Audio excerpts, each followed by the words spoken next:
शादियों को ग्लोरीफाई किया जा रहा है, लड़कियां उससे थक गई। कितना % पॉपुलेशन होगा ये? अबाउट इंडिया में ही अगर हम देखें तो over the age of 30 20 to 30% population है जो नेवर मैरिड है। ओके। एंड ये सिर्फ इंडिया में ही नहीं but globally the numbers are rising, क्योंकि हर एक if you go to see it's just कि यार लड़कियां अभी हर जगह पे बोल रही है कि हमें ये नहीं मंजूर है। जो पहले होता था कि लड़का कमाता है, लड़का प्रोवाइडर है, प्रोटेक्टर है और लड़की घर का ध्यान रखती है, बच्चे पालती है, वो सिस्टम अभी आउट ऑफ प्लेस हो गई है, आउट ऑफ ऑर्डर हो गई है, अभी नहीं चल रही है, क्योंकि अभी दोनों कमा रहे हैं, दोनों पैसे ला रहे हैं, लेकिन अभी भी जो डोमेस्टिक बर्डन है वो लड़कियों पे ही जाता है and women are not okay with that. आज के जो हमारे गेस्ट हैं उन्हें सब लोग लव गुरु के नाम से जानते हैं।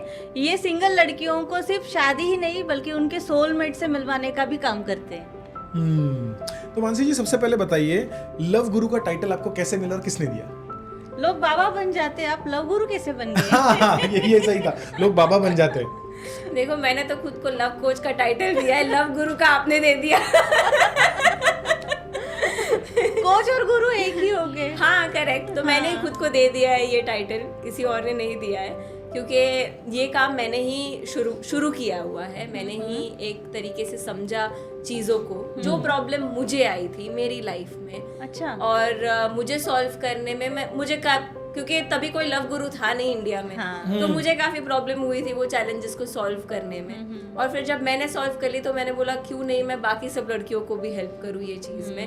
तो बस वो जर्नी मैंने ये इंटेंशन से चालू करी थी और बनते बनते लव गुरु बन गए। बेस्ट है ना लव गुरु। तो मैम आपने कहा कि आपका पर्सनल एक्सपीरियंस था और वो पर्सनल एक्सपीरियंस की वजह से आप लव गुरु कन्वर्ट हुए। तो क्या था एग्जैक्ट पर्सनल एक्सपीरियंस, क्या आपके लाइफ में ऐसा ट्विस्ट आया? तो बेसिकली मेरा क्वालिफिकेशन है कि मैं चार्टर्ड अकाउंटेंट। ओके। अच्छा। ठीक है, मैं CFA हूँ, अभी EY में काम कर रही थी।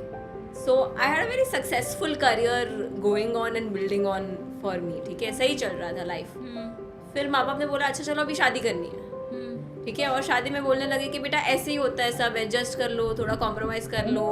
फिर लोग बोलने लगे कि अगर तुम्हें जॉब करनी है तो तुम्हें अच्छा घर नहीं मिलेगा। तो अब मैंने जो चीज को पाने में 25-26 साल इन्वेस्ट करे हैं, तो अगर मैंने वो इन्वेस्ट कर दिए तो अब मुझे कोई बोलेगा कि अच्छा ये नहीं चलेगा, right? That was a biggest question mark for me. और जो उसके पहले भी जो मेरी लव लाइफ थी जो पढ़ाई के साथ में चल रही थी, तो यहाँ पे लगता है कि यार आप झंडे गाड़ रहे हो, करियर में आगे बढ़ रहे हो, पैसे कमा रहे हो, लेकिन लड़के तो इतनी रिस्पेक्ट नहीं दे रहे तुम्हें, लड़के इतने अच्छे से ट्रीट नहीं कर रहे थे मुझे। और वहाँ पे लग रहा है जैसे भीख मांग रहे हैं प्यार के लिए, बेसिक चीज़ के लिए, अरे कॉल कर दो, अरे मिल लेते हैं, अरे बाहर चलते हैं, वो हमें मांगना पड़ रहा है।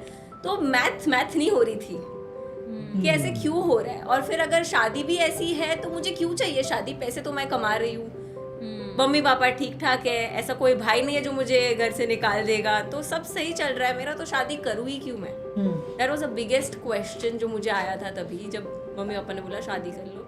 तो मैंने सोचा चलो इसका आंसर ढूंढते कि अगर करनी है, क्योंकि जब बाहर देखा तो लग रहा था कि यार एक पार्टनर का होना, एक कंपेनियन का होना जरूरी तो है। पूरी जिंदगी भले ही सिर्फ पैसे के साथ या करियर के साथ नहीं बिता सकते, राइट? बट सही पार्टनर कहाँ से ढूंढना, वो जो मुझे रिस्पेक्ट करे, वो जो मेरी वैल्यू करे, वो जो मेरे एफर्ट को समझे, वो पार्टनर कहाँ से ढूंढना, कैसे ढूंढना। और जब मैंने वो चालू किया खुद को समझना, तब मुझे समझ आया कि मुझे तो खुद को ही रिस्पेक्ट करना है, मुझे खुद को पहले वैल्यू करना है, मुझे खुद की चॉइस को समझना है, मुझे अपने आप को प्रायोरिटाइज करना है। जब मैंने वो सब चीज़ें समझी और करना चालू करी, तब जाके कुछ मुझे अच्छी तरह से मेरा हस्बैंड अभी जो है वो मिला, जो मुझे काफ़ी अच्छे से देख रहा था, समझ रहा था, वैल्यू कर रहा था। भले ही वो वैसा नहीं था जो टिपिकल नहीं चार्मिंग बॉयज़ होते हैं जो बातों में फंसा लेते हैं, वैसे वाला नहीं था। एंड हमें लड़कियों को हमेशा वो वाले ज़्यादा पसंद आ जाते हैं जो इम्प्रेस करते हैं। हाँ, जो इम्प्रेस करते हैं। और ये स्टेडीली अपना काम करे जा रहा है, डेट पे लेके जा रहा है, बातें कर रहा है, हाँ मुझे तू पसंद है कर रहा है। मैंने बोला अरे इतना सारा भाव कैसे मिल रहा है यार? तब समझ आया कि अच्छा मैं तो जब मैं करे जा रही थी, सीख रही थी, तब मैं कोई इंटेंशन से नहीं सीख रही थी, बस मैं आंसर्स ढूंढ रही थी कि शादी क्यों करनी है, कैसा लड़का चाहिए, क्यों चाहिए, कहाँ मिलेगा, कैसे मिलेगा। और वो मैं करती गई और मिल गया। और फिर जब हमारी शादी भी हुई तो हमने रियलाइज किया कि काफी सारे चैलेंजेस आते हैं इवन शादी के बाद। जस्ट शादी होना तो एक आपका फर्स्ट माइलस्टोन है, राइट? तो उसके बाद भी काफी सारे चैलेंजेस आते हैं।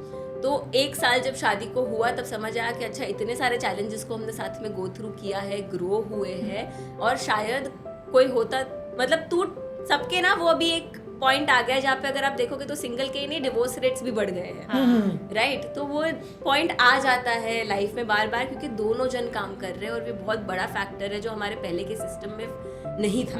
हाँ, पहले के सिस्टम में ऐसा होता था कि हस्बैंड काम कर रहा है, वाइफ हाउसवाइफ है, करेक्ट, बट वाइफ भी काम कर रही है, हाउसवाइफ ये मेरा गलत सेंटेंस है, घर का she is काम- working. काम कर रही है, लेकिन फिर भी एक इंसान घर में है तो सही। Correct. यहाँ पर ऐसी सिचुएशन कि दोनों के दोनों बाहर ही जा बाहर रहे है, हैं। दोनों के दोनों बाहर है, दोनों के दोनों पैसे कमा रहे हैं। तो जब ये सब हुआ तब मैंने सोचा कि यार जब मैंने इतना कुछ समझा है, सीखा है, तो क्यों ना मैं ये विजडम जो मुझे मिला है वो मैं और लड़कियों को भी दूँ। शायद ये जो नॉलेज मुझे मिला है वो उनको मिलेगा तो उनकी भी लाइफ चेंज हो जाएगी, वो भी सही तरीके से संभालना पसंद करेगी। और वैसे करते करते करते मुझे समझ आया कि ये कितनी बड़ी प्रॉब्लम है। मुझे तो लगता था कि ये सिर्फ 25, 26, 27 बरस की लड़कियों की प्रॉब्लम है, बट ये पता चला कि यार ये 30 तक तो कोई अवेकन भी नहीं होता ये सब चीज़ों को लेके कि अच्छा ये करना है, क्योंकि 30 तक लोग करियर करके पुश करते रहते हैं शादी को। फिर 30 के बाद दे रियलाइज कि अच्छा अभी तो लेट हो गया।